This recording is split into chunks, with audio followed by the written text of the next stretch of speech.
We are live. Hello, everyone in the chat room. Hello. Can you see us? So I hope so, because no one said anything yet. They're probably waiting for us to officially start in a couple minutes. Probably, so everyone's just waiting around. We're just waiting around, and everybody's waiting around. Yeah. We'll probably, knowing my luck, we're actually not. Reload this page here really quickly and see what we got going on. Now it says on my end it says live too. So unless they mean live and both participants are not deceased, this is what I make of it. Okay. It looks pretty neat. So exciting. Ah, there we are. Excellent. Yes, I just got the signal that we are live. So. Okay. Well, welcome everyone to the first of what is hopefully not one question and answer session with Mr. Stephen Brown and myself. I'm Matt Armstrong from the Pen Habit. And Stephen, if you want to do a quick intro as well. Yeah, I think this is a great idea. I have always enjoyed question videos, and we received a lot of questions. So I think it would be a lot of fun to see see what we come up with as to answering. I look forward to it a lot, and I agree. This should not be the one and only Q&A we do, but it should probably be a series. I really look forward to it. We got some really interesting questions. So the one thing I think we said is that we will keep it to 1 hour, and that is a very pragmatic decision because we can probably answer questions all night, but where's the fun in that? Also, we need to keep some material for the next episode. That's how you should look at things. Yeah. Plus, I am a lazy man. So I think what we're going to do is we compiled all of the questions that I got the questions from my YouTube channel and Facebook and email and Stephen's YouTube video that he posted. So we've got about 11 pages of questions. Clearly, there's no way we're going to get through all of them in an hour. We're going to take turns asking questions from each of our channels and answering them. And I do have the chat up from the YouTube channel live. We may, if we have time, answer some questions from there or respond to something, but don't bet on it. So if we're ignoring you over in the chat, we don't mean to be jerks, but sometimes that just happens anyway. It happens. All right, so I'll go first. So yep. Goha Rosen asks, my question is, how many pens and inks do you guys own? Do you get to enjoy all of them, or do some of them never see the light of day? So what about you, Stephen? Oh, I had a lot of pens, but even that, at the peak of that, was probably not close to what some people may think. I think it kind of peaked at around 300, and right now that has declined significantly because I have sold off a bunch, quite simply because I never use them. So that's the answer to the second part of the question, I suppose. If pens are not used, I don't think there's any point in hanging on to them. As to inks, quite a couple. I have about 5 drawers full of ink. Looking behind you, Matt, I think we have probably a similar amount of inks. And yes, some are favorites and some are not. And there definitely are a few that I hardly ever use. Yeah, I'm sitting at around 75 pens right now. Basically, I'm a little bit more willing to, I've not gathered as many. Of course, I haven't been doing this as long as Stephen either. I kind of set myself a hard limit of 100. Yeah, I can go over it, but as soon as the season's over, I got to sell them off to help fund the pens for the next season. There's some that I'm the same way. I'm not a collector, I'm a user.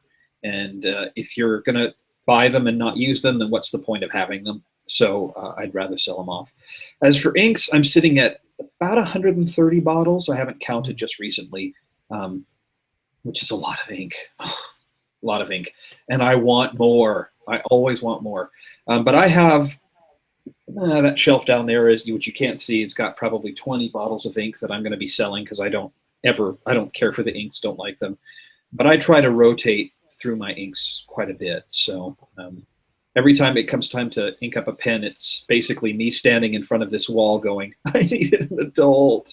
So that's because too many options, option anxiety. So that's Yeah, my question.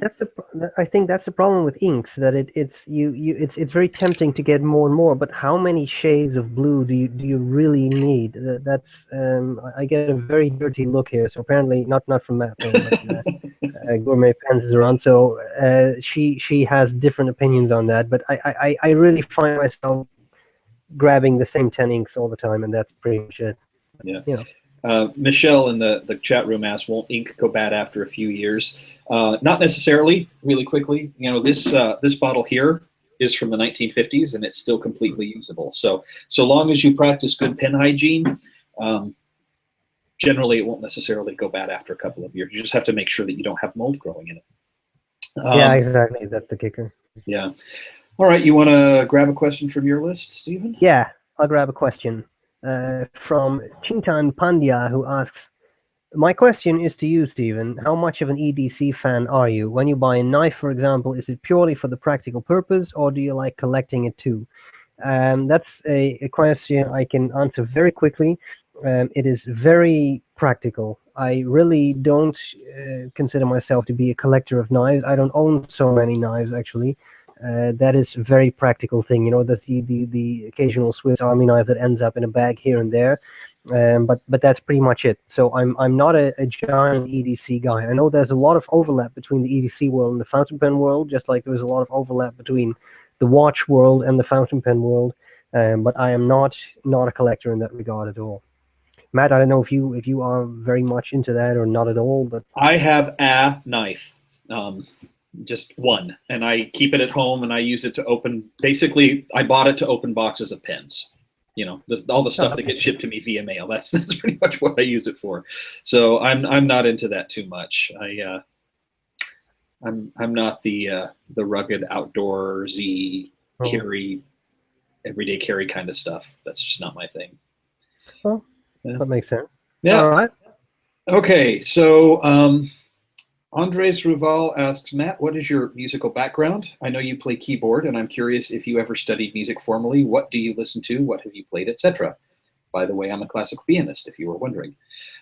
So I've been playing the piano since I was 4. I studied at the Utah State University's youth conservatory until we moved to Michigan when I was 9. My neighbor across the street was a PhD in piano performance and pedagogy and taught at the local college. And so I studied with her until I was 16. I was kind of on the path to do the classical piano thing, but it just my heart wasn't in it. So I kind of, right about that same time, I got involved in musical theater and singing. My undergraduate degree is in music dance theater, so I have a lot of vocal training as well.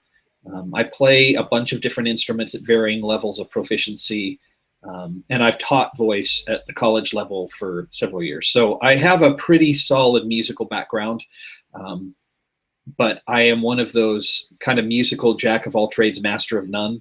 I can improvise, I can play, I can sing quite a bit of stuff. But and as for the kind of stuff I listen to, I like pop music. I'll admit it right up front. Probably one of my favorite singers is Eva Cassidy, the young lady who passed away from cancer when she was 38, and all of her stuff came out after her death. One of the most beautiful voices in the history of mankind, I think. But I like a lot of vocal music, piano-heavy music, string-heavy music, and I listen to a lot of theater music. So that's my musical background. And Stephen, I know you have a background in, or you've listened to a lot of like chant and that sort of thing. Yes, I do. I have, as a child, had music lessons in playing the recorder, the flute, and pretty much that went on until my parents begged me to stop because it was not really leading in any sensible direction. That's of course I exaggerate a bit there, but I like music. I like all kinds of music. I love music that has been described as depressing by some and nauseating by others. I like music that is much more mainstream, but when it comes to producing music, that is not a successful thing. Although I have recently decided that it would be nice to invent a new type of fountain pen related music, which is called Nibs, but that is not yet in a very concrete form. So I'll keep you posted on the doings of that. There'll be a lot of clicking and squeaking. Yes, Mm-hmm. and a lot of hard. Yeah, if we can come up with something for that. Yeah. Cool. All right. Well, I have I think a very interesting question from Blair Vesey, who asks both of us, on average, how much time do you spend on pen-related activities? Does it ever feel like work, or is it always a break from the daily grind? Well, that I think is a very interesting question. I use fountain pens quite a lot, both I would say professionally, and by that I just mean at work. I draft a lot of things by hand just because I find that a great way to organize my thoughts and get them onto paper in as coherent a manner as my brain allows. But I also use them for fun. I use them to write letters. I use them for grocery lists even. So I definitely use them a lot. Now, when it comes to fountain pen activities, then I would mainly think of the reviews that I do. And there I bear in mind when I do a, say, 12-minute fountain pen review, it does not take 12 minutes to make that. First, you, of course, have to get the pen, but once it's in your possession, I typically use it for multiple days, multiple weeks, to get an idea of how it writes, what its strong points are, what its weaker points are. And that, of course, that takes time. And then the actual recording of the video, usually I do things in one take because I just say what I want to say and that's it. But then there's the editing of the videos. There is the adding sound if necessary. There is the uploading to YouTube. So I would say that the average 12-minute review is about an hour of work, and that is not counting the actual testing of pens, which is multiple hours of work. So that definitely takes some time. Now, whether it feels like work or a chore, the pen work, not so much. Dealing with strange people on YouTube, more so. I mean, the just recently, by coincidence, I know that Matt and I were pretty much called a prostitute by someone because we get free pens and then only say nice things about them. That's If, not if really. if we're prostitutes, I need to get paid more. I'm just I, not. I'm giving too much away for free if that's the case. Yeah, exactly. Because the funny thing is that all my reviews are free, so you don't really have to purchase anything to watch them. And yet I invest a whole lot of time into them, so that doesn't really seem like it adds up. However, I will immediately add to that the vast majority of people I interact with are extremely nice, are really supportive, and are just great people that I absolutely love doing it for, and that is why it's not a chore. For me, it's I put in, if I were to put in a weekly number of hours, I'm guessing somewhere between 15 and 20 hours a week I spend on pen related activities. Now I use pens all day at work, so and I would do that even if I weren't doing these videos. But I because I use multi-camera setup for my videos, there's a lot of more intricate editing that I have to do to fit everything together. Excuse me. But I agree with Stephen. I think the greatest part of my time is spent managing the online aspect of what I do. So whether it be answering questions on YouTube or on Facebook or on Twitter, or writing the blog posts or managing the comments in Discuss. So that takes up quite a bit of time. I'll be honest, there are days where it feels like a chore, where it's like, I just don't care about doing this anymore. But I really love pens. I love using them. I love writing with them. I love talking to people about them. So it's, yeah, occasionally it feels like a little bit of a chore, but it's still something I really love to do 99.5% of the time. So Yeah, same here. all right. So the next, I'm going to combine two questions into one because they're pretty similar. Bianca McDermott asks, I would like to know what you two see as the biggest difference in your personal tastes for pens. Do you love the same ones or argue the virtues of your favorite over the other guys? Also a current GOAT from each of you, greatest of all time. And then Jan Scott asks, have you ever seen the others review and thought, what is he on? And as you have disagreed so much, and what was the pen or ink? Conversely, have you ever seen a review that made you want to try that pen or ink or look again? So I don't know that we have drastically different tastes in pens. I think there's a fair bit of similarity. Every person's going to have slight differentiation in what they like and what they don't like. But I've never seen one of Stephen's reviews and thought he's smoking crack, which is now to be fair, I don't watch all of Stephen's reviews, and I'm sure he doesn't watch all of mine, especially if it's a pen that I know I'm going to be reviewing. I don't want to see someone else's perspective first before I review it. Now, if it's a pen I'm interested in, I'll watch it, that I want to get anyway. I'll watch it in a heartbeat. But I don't think we have a lot of differentiation. My key or my preference for pen is, does it write well, and is it pretty? And so long as it meets one of those two things, I'm cool with it. And as for my greatest of all time, I'm going to be doing a video probably in the next 2 or 3 weeks for the end of my season 2. But this is my current greatest of all time, which is the Omas Ogiva celluloid in the brown Arco celluloid. So that is my greatest of all time at the moment. It changes almost weekly, but okay. That's normal. Yeah, it's normal. No, I agree. But to be honest, that has nothing to do with you. It has everything to do with, also for me, I don't really watch a lot of other people's reviews either, and that has nothing to do with them as reviewers. But I have to do my own reviews. You only have so much time in a day at some point, and I can imagine that some people may underestimate how much time it takes to do all this. I mean, both you and I also have day jobs, right? This is not we do not get paid to review pens or sell them, so that it all adds up. What I'm always extremely impressed by, and also very jealous of, is the extremely high production value of your videos. Because I look at your videos and then I feel kind of like an amateur who's using dodgy equipment and old Soviet era stuff or something. But I really like to see you always have very crisp, clear video, very good audio, and that's wonderful. So I do find myself turning to your videos. For example, if I really want to see something in really high resolution, I will always check it out.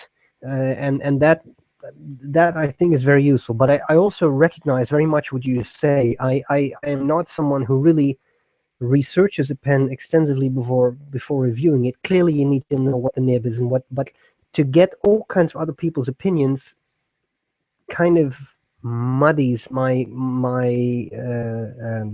opinion of it, I think. And pens are different. I have a couple of friends who are movie reviewers, and they get early access to a movie before it comes out. And so they're able to form their own opinion before there are these hundreds and hundreds of movie reviews. In the pen world, I think it's a little different because I don't get anyway, early access to pens before they come out. And a lot of times, because I need 3 or 4 weeks or a month to play with the pen before I write the review, by the time I'm ready to do the review, people have written, great posts on FP Geeks or Fountain Pen Network or on Reddit reviewing the pens, and it's like, that's great. I just want to know the specs. That's all I want to know. So, but yeah, it's kind of an interesting thing.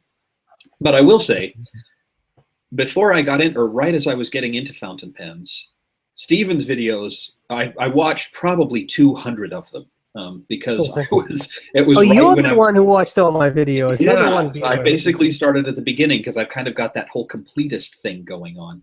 And so I have watched lots and lots and lots of Steven's videos. I still love them. But another thing that's kind of interesting, and I don't know if you're dealing with this at all, Steven, is that I'm finding it harder to not get bored doing my own reviews because it's a pen. There's only so much you can talk about. And so I struggle a little bit with that whole, it's like, well, I'll say the exact, here's my criteria, my 15 criteria that I talk about in the video, and that's it. And so I always try to find something that's a little different to talk about. Well, it's very interesting. Actually, the next question of my list ties in exactly to this, which is Jordan Schneid, who says, how much enjoyment do you get these days from pen reviews? Does it ever feel like a chore, an underpaid / underappreciated job? And if so, what keeps you going? And I think that ties in nicely with what you just said. I know the feeling, and it's hard. I want to give, and I'm sure it's the same for you, I want to give every pen fair treatment. Mm-hmm. And it doesn't matter whether it's literally a $1 pen or a $1,000 pen. I will put it through the same tests before I review it. I will find what I like about it, what I don't like about it, and then do the right sample. But it can definitely be difficult to cover specific pens when you have already seen something that's very similar to it. For example, I have reviewed a couple of Kaweco sport pens, and they come out with special editions, but it's the same sport, it's just a different color. And I want to review that because it's hot at the moment and people are asking me about it. What is this new finish like, etc. So I wanted to do that, but a sport is a sport. So whether it's brown or blue or yellow or green or transparent, it is still a sport. And then it can definitely be difficult to not rush through it. And that is something I know that I have to always be careful of, that I don't go too fast. And then even then, there are people who say I'm long-winded, and I know that I am, but that can be tough. So how I try to keep it interesting for myself by really thinking, okay, what I'm reviewing now, this SBREBrown fountain pen, this could be someone's first pen. They could be Googling this one day, they could find my videos, they could find my review of this, and they can decide based on that review whether they want to purchase this or not. And that means that I have to give it the exact same amount of attention I give any other pen. I'm not saying that because this is a more inexpensive pen, but yes, you know what? It has a nib and a feed. It's what most fountain pens have, you know. So you can't really make things a lot more interesting than that. But what you can do is try to showcase the pen. Do show it from every angle. Do say what you like about it, and you know, in that way, I think I try to keep things interesting. Yeah, and it's interesting because do I feel underappreciated? No. I find that the community is very, very appreciative, and even people who disagree with my opinions are 99 times out of 100 really respectful and grateful that I go to the effort of doing it. So I'm really grateful for that. Underpaid sometimes, but not too bad.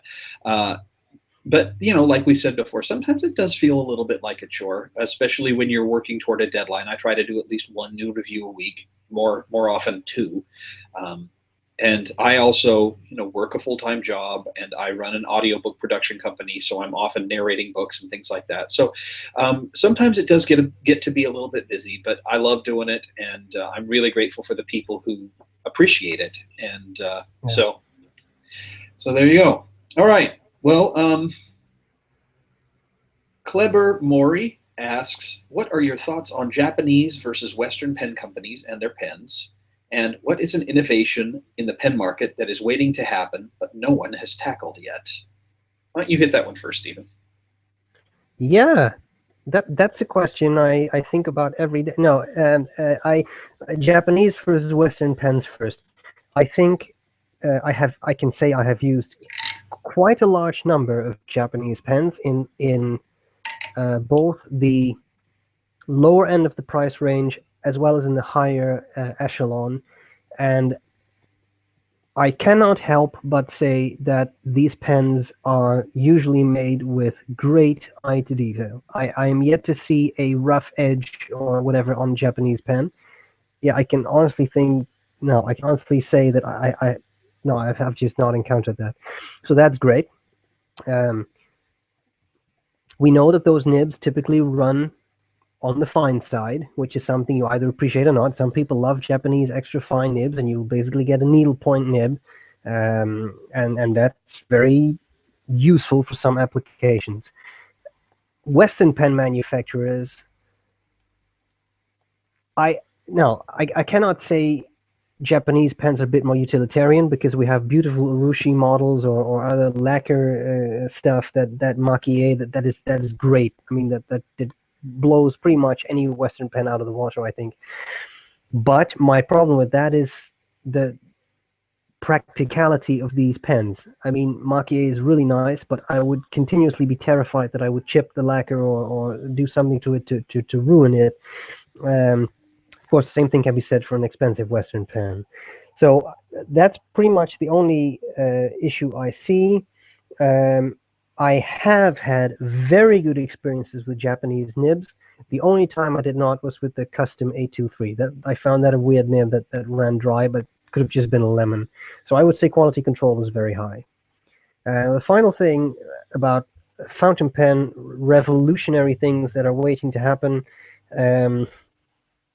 I am still waiting for a silenced fountain pen that makes no noise when you write, so that it's a complete stealth pen that is completely silent.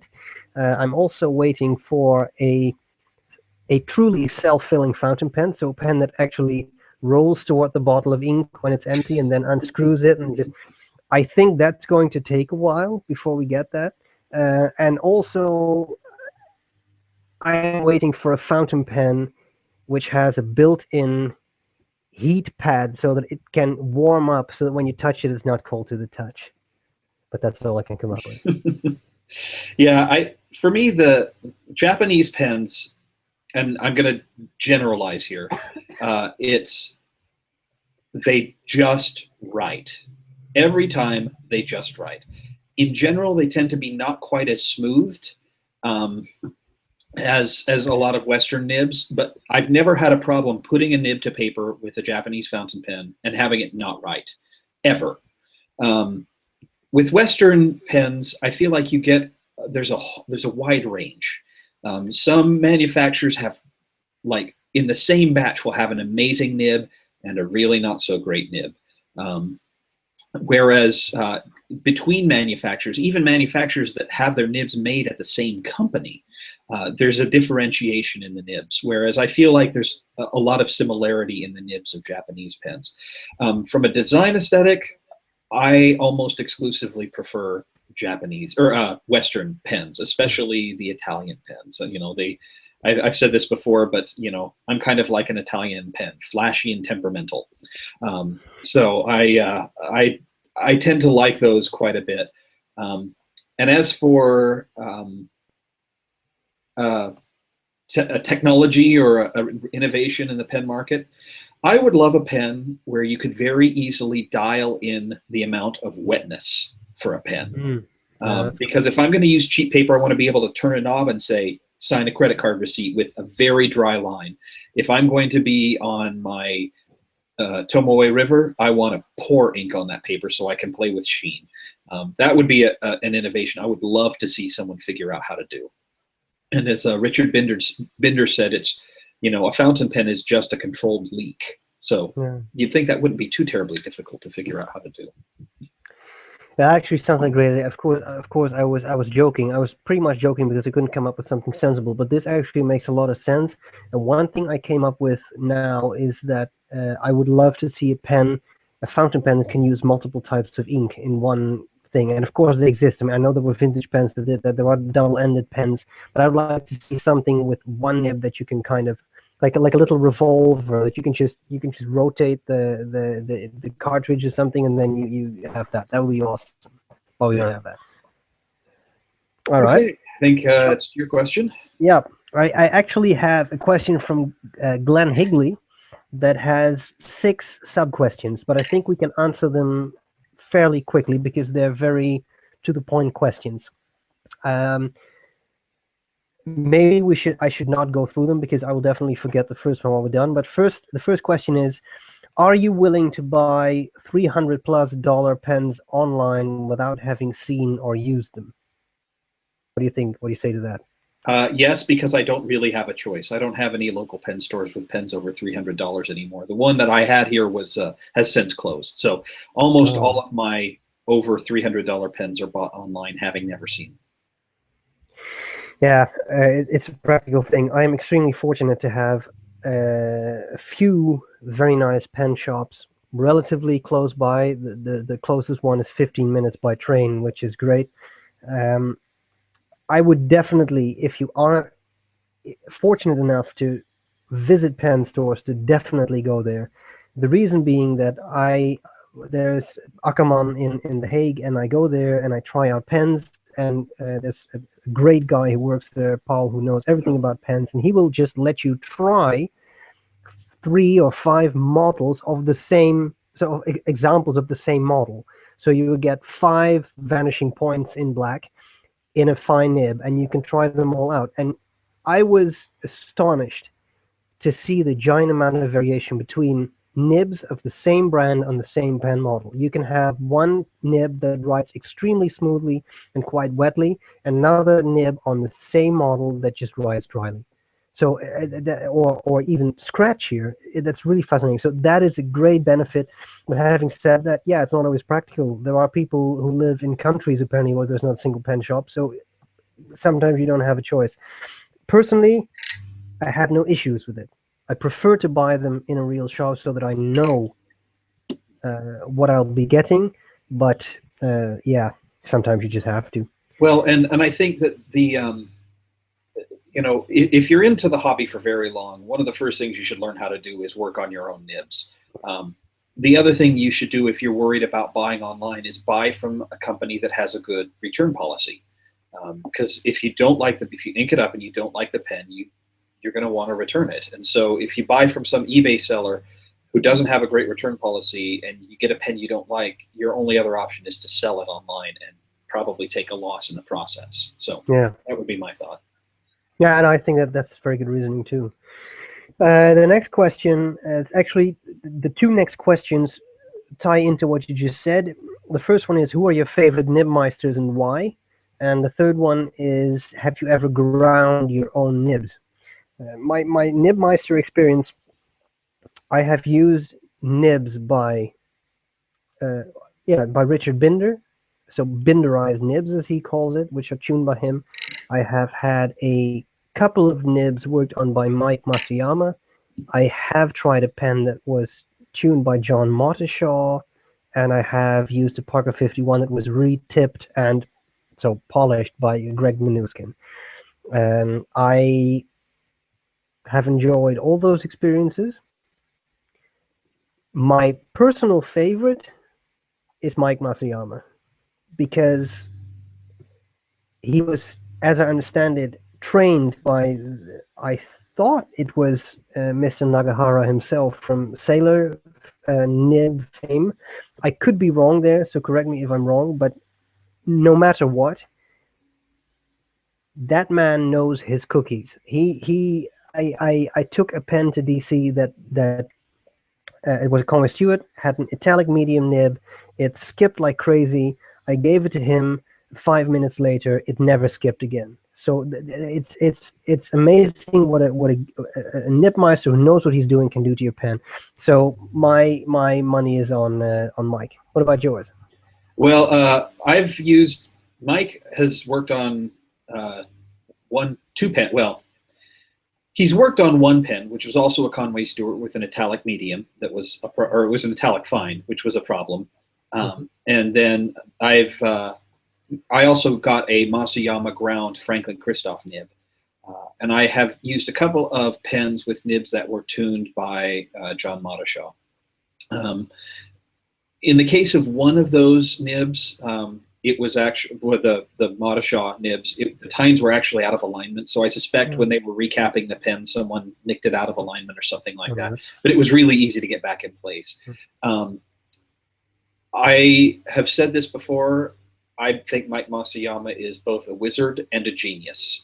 I've never heard anyone say a bad thing about his work. So, and the work that he's done on the two pens that I use has been stellar. So I really am a big fan of his. I've also heard good things about Dan Smith, formerly of FP Geeks fame, and Pendleton Brown and a couple of other folks. I've not had the opportunity to use them, mainly because I buy the nibs I want. I don't buy them to have them ground into specialty nibs. That's just not really my thing. And I have, to the second part of your question, actually have started learning how to grind my own nibs. Once by trying to unmangle a sailor that I dropped nib first on a hardwood floor. That belonged to someone else, unfortunately. So since the nib was already ruined, I figure I might as well try to make it from a zoom nib into a broad nib, which I have done, and it works quite nicely now. So I think it's a lot of fun. I grind them. I'm now trying to get to the point where I feel comfortable to turn round nibs into italics. That is, with varying degrees of success, but it's a skill, and that means you need to practice, and sometimes it works out better than other times. But it's a lot of fun. Clearly, you should not take your $600-700 pen and just grind away if you have no clue what you're doing. But if you start with some cheaper, for example, Chinese pens, it's a lot of fun. You can get a lot more line variation. You can do a lot of stuff, and if you ruin a pen, it's not that terrible. I am definitely not a nib meister, but I can see myself exploring that more and see what I can come up with. All right, there's 3 more questions, and I think they're all very interesting. The next one is, if you could use only one brand of ink, which would it be? What would you do? I think wall of ink, so I'm very interested. I think Mont Blanc would be my choice in inks. I like their production line a lot. I love their limited editions. I've yet to use a limited edition that I wasn't heartbroken wasn't a production ink. So they have all been really well behaved, easy to clean out. So in general, I think, plus it's one of my favorite greens, one of my favorite purples, my favorite turquoise of all time. So I'm a Mont Blanc guy, I think. What about you? Yeah, it's funny that you say that, because that would be my answer too. I know it may sound horribly elitist that we don't go for some brand that has been around for centuries, and that but honestly, I have not had issues with Mont Blanc inks. There used to be the really cool Midnight Blue, which was the Iron Gall ink. Very fascinating ink. I know you can get other Iron Galls too, but something like Irish Green or Toffee Brown, those are, I just love those inks. Yeah, great shading. Forgot about Toffee Brown. It's probably my favorite still in production brown color right now. And I mean, they're just great. They flow well. They have no issues. They shade well. I don't see anything undesirable in those inks. So yeah. I love them. All right. Now, if you had to limit yourself to one manufacturer for all of your pens, who would you choose? So I think it would be a knockdown, drag-out fight between Visconti and Omas. I think those would be the two where I would be spending a lot of my... If I had to pick one, it would be one of those two. Yeah, I agree. They make really good stuff. This actually, you can start to think about the next question, because that's his final question, but that ties into this. Which line of pens offers the best writing experience for the money? And I agree. For me, I love Visconti. I do not like everything they do. Some of their outrageously expensive, weird limited editions, I think, are just too gaudy, too much. But I got an Opera Master Crystal, and then I got an Opera Master in Black Guilloche, and then I got an Opera Master Australis, and then I got an sort of Opera Master Kakadu. this is my pen. This is my model. I love the size. I love the feel, the weight, the filling system. I love everything about it. That's all I can say. I know they're very expensive, but Yep. for these I've got pens, the Davina right now sitting at yeah, my desk. So that's one of my that's an excellent favorites one too. too. So I just love it, and I know that these are not $50 pens, but they are really really good. Now, the other question: what line of pens offers a better writing experience for the money? Well, obviously that is very subjective. Best for the money, I would not say my Opera Masters. I think if you want the best value for the money, go for something like a Lamy Safari or a Kaweco Sport. They write. I have not had issues with them. They always write, and they are very affordable. Will they offer you an extremely luxurious feeling and the idea that you are using an extremely luxurious pen? Not really, no. But they will write and they will get the job done always. So I like those models too. Yeah, for best for the money for me, uh, I think right now best for the money would be Faber Castell. Hmm. So they're the That's a emotion good one. basic, the recently reviewed loom that I did. It's probably the best writing pen for under $50 I've ever used. Those have amazing nibs. Yeah, Every pen you mentioned has amazing nibs. That's actually that's a great suggestion because those are wonderful for what you pay for them.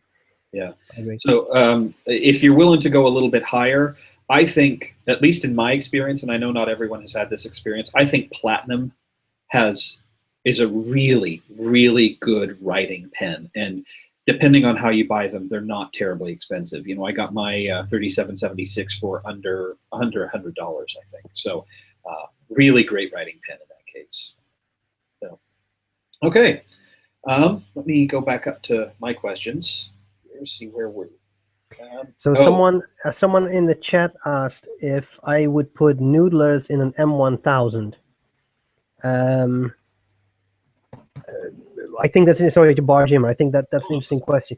My personal response would be in an M1000, probably fine. In a pen with any type of rubber parts, no. so, yeah.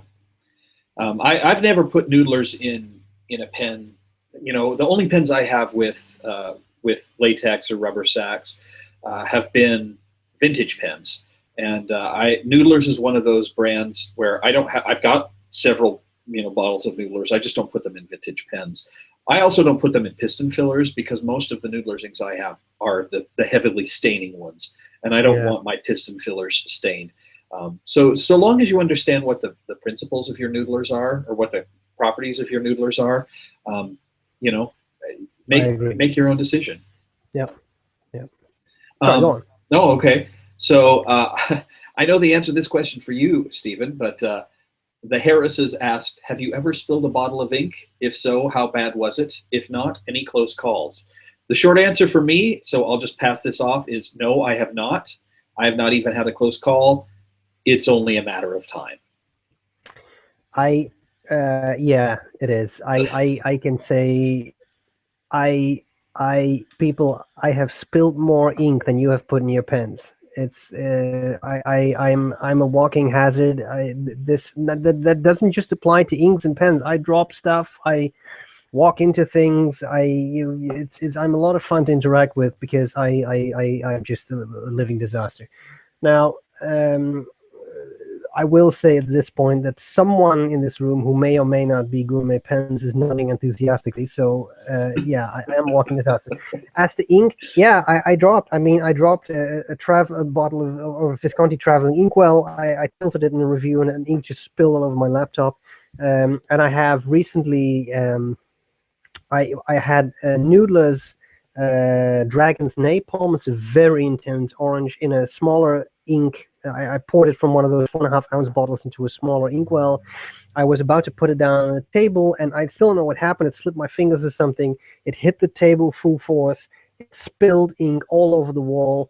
And, I tell you, that may be another reason for me to not use Noodlers. It took 3 or 4 layers of primer.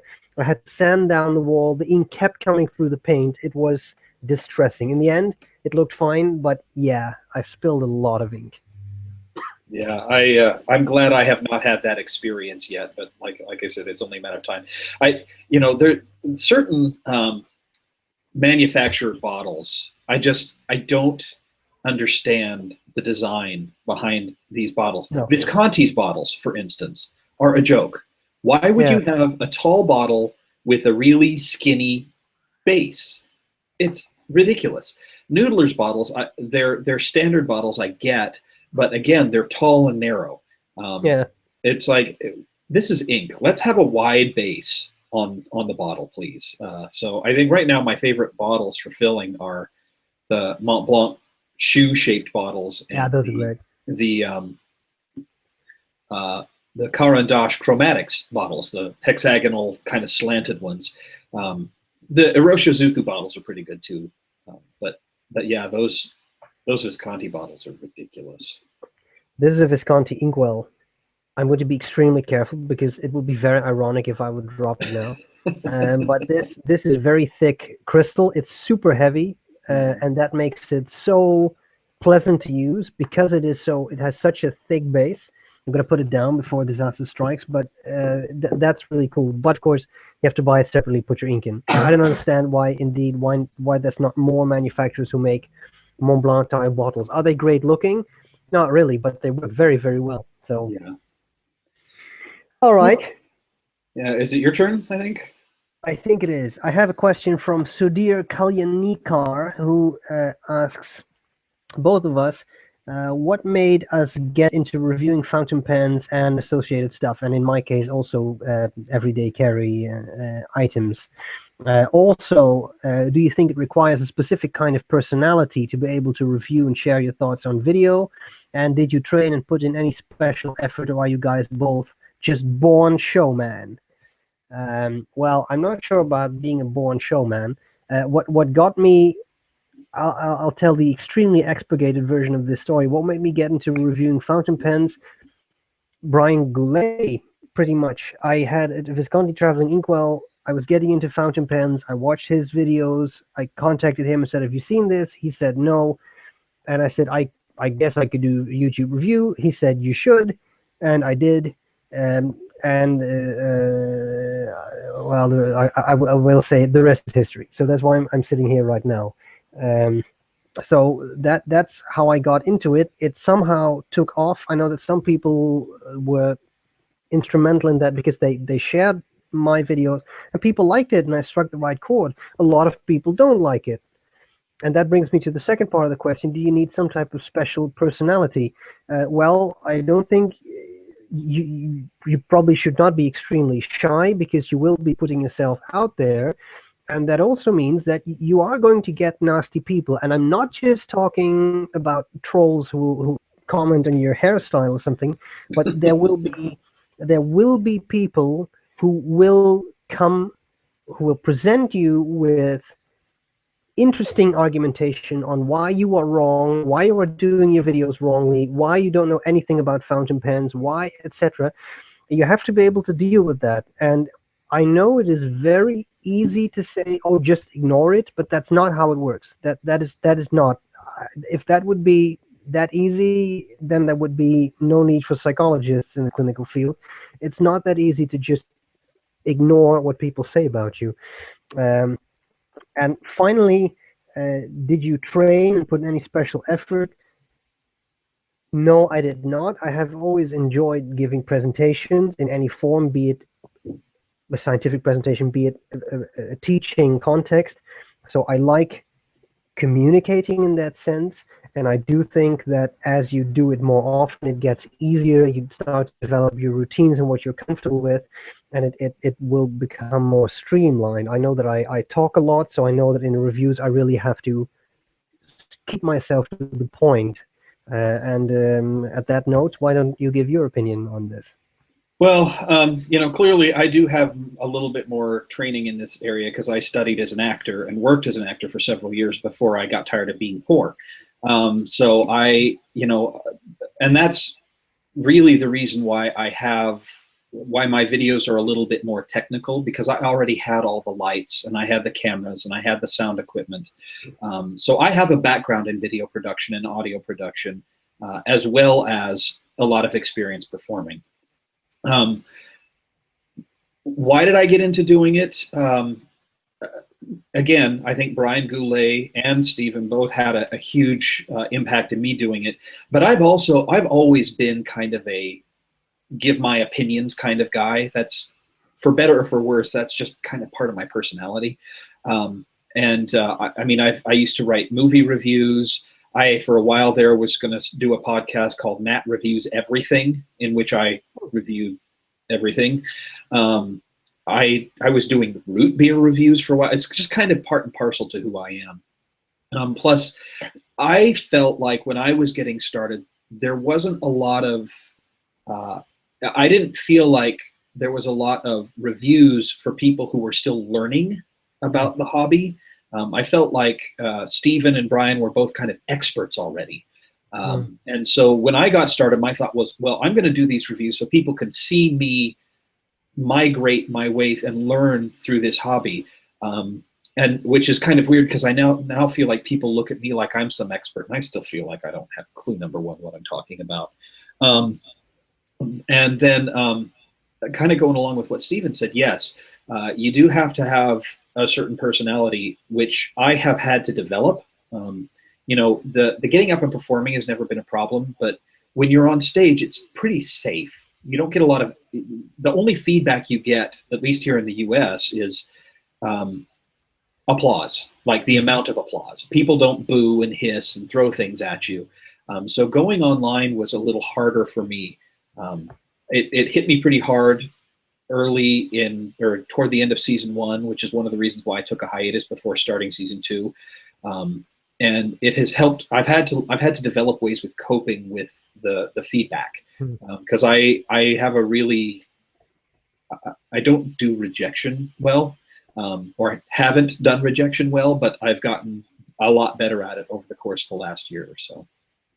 Well, you know, in that regard, I would almost say that doing these reviews is very therapeutic, because in a way, I'm not just for you, I'm talking about myself too. You do get to handle feedback better because you have to. It's either you quit or you somehow learn how to accept that. And I do want to emphasize there is nothing wrong with giving someone feedback.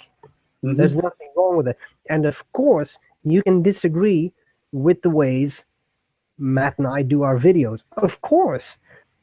But maybe if you have never done a fountain pen review and we check out your channel and there is nothing and all we see is annoyed comments at other people's videos, people like Matt and I would think, what exactly are you talking about? Because you have no experience, you don't know how much effort goes into this. And again, that doesn't mean you can't give feedback. Of course you can. And I know that I have changed things in my videos because people requested it. But it is a growing thing. It's a living thing, and I notice in myself that you grow into it. So I don't think it really requires a special personality. But yeah, you will deal with stuff that is not so nice. But you will also deal with a lot of stuff that is very nice. And the warmth and kindness of people is always great, yeah. I think. Yeah. Okay, we're running short on time here, so we'll go through the next couple questions. Grumpy Communist asks, great username, by the way. Yeah, I love it. Asks, did your father bring you into the fountain pen hobby? I heard you saying things like "my dad loves" hundreds of times. So the short version of my entry into fountain pens, I talk about it more in my very first video. My dad has used a fountain pen since he graduated from college back in the 70s. He only had a couple, and always used the same blue or black Mont Blanc cartridges or Waterman cartridges that you bought at Office Max or Staples or wherever. Here in Seattle, there's a famous outdoor market called Pike Place Market, and there they have a gentleman who sells these hand-turned kit pens. And so I bought one of those for him for Christmas back in 2012, excuse me. And after I got back in 2013, I was like, it kind of got stuck in my head. I was like, I want to try one of those. So I got one, my first one there, and it's when I had problems with it, I went online to do more research, and that's when I stumbled down the rabbit hole. So indirectly, yes, he got me into fountain pens, but it's more realistic to say that I reintroduced him to fountain pens because he'd always had the same two pens up until I got involved in the hobby, and now he's up to 15 or something like that and has several bottles of ink, and we trade pens back and forth. And so, and I, in addition to him, his twin brother, my grandmother, my nieces, I've kind of spread the virus through my family. I've got an uncle who got into it. So, you know, I consider myself patient zero for the fountain pen virus, or FPV. So that's kind of how I got into the whole hobby. And did one of your parents have something that got you going, Stephen? Yeah, that's a long story, but the short version is my dad hates fountain pens. He's just not. It doesn't do anything for him, and I have tried to infect him with the virus, and it has succeeded to a certain degree, but it's just not the pen for him. He loves his fine liners and rollerballs, and that's it, and that's fine.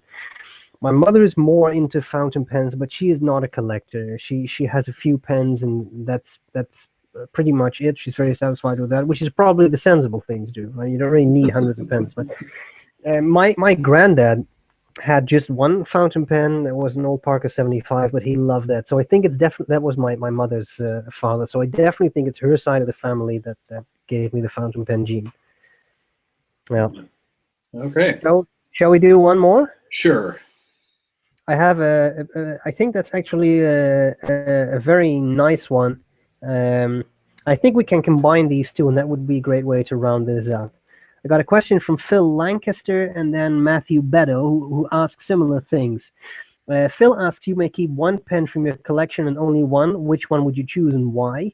And Matthew Beddoe asks, if you were to be sent to a desert island where you would have no contact with the outside world for, let's say, 5 years, and you could take one pad or book of paper, one bottle of ink, and one pen, which would these be and why? So I think the question is, what's your favorite pen, ink, and notebook?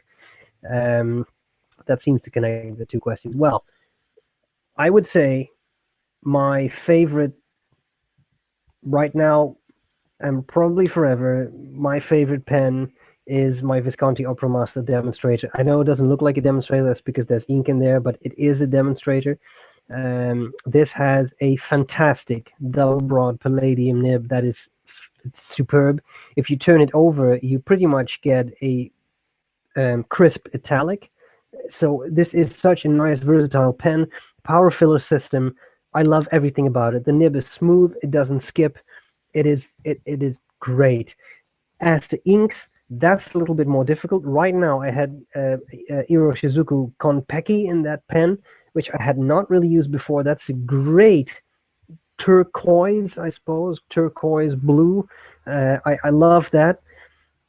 Probably at this point, my favorite ink is Diamine Autumn Oak. I really love that ink. It is not necessarily the most business-like color because it's an orange, dark orange brownish color that has great shading. It's such a great color. Oh my gosh, yeah, I just love that color. It is amazing. I really love it. And that in the Opera Master is spectacular because it's so broad and juicy.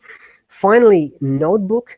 That's a tough one because I use all kinds of notebooks to just test out pens and fiddle around in. It's hard to get around Rhodia paper. In their notebooks, it can be a bit weird, odd, broken white, which I don't care for too much. So I will say either Rhodia or Oxford. I really love Oxford paper. It's fairly inexpensive and it's superb. It has pretty much no bleed through whatsoever. So that my choice would be Visconti Opera Master, Diamine Autumn Oak, and a whatever type of Oxford paper notebook. Okay. I think, again, pen, we're going to talk the Omas Ogiva. This has an extra flexibile nib on it, which if you've used the Ogiva Alba, this is like 5 times more flexible than the flexible nib on the Ogiva Alba, which is really weird because I have both, and this one is significant. I mean, this is very, very close to a vintage flex. Well, that's an inconsistency again that I mentioned earlier. It's just really weird how this works in companies. But anyway. Yeah. Go on. For ink, I'm going to go with the Mont Blanc Honoré de Balzac Dandy Turquoise. I love this ink. It really, really is a lovely ink. I have 2 partially used bottles of it, and I'm kind of trying, like a lot of my chromatics inks, or my Caran d'Ache Colors of the Earth inks, I'm not inking them up as much as I want to because I want them to last a long time. I think the other ones would, if I had to pick between them, I'd want a green, so maybe Mont Blanc Irish Green, or Caran d'Ache Colors of the Earth Grand Canyon, which is my favorite brown of all time, but it's not being made anymore. And then for paper, I would have to say it's probably a toss-up between a Franklin Christoph notebook or a Tomoe River notebook from one of the people who make notebooks of Tomoe River. I love Tomoe River paper. I use it for all of my letter writing. It's not as great in a book format just because it takes so long to dry, but it's just the way a pen feels on the paper, the sheen of the ink on the paper, it's great.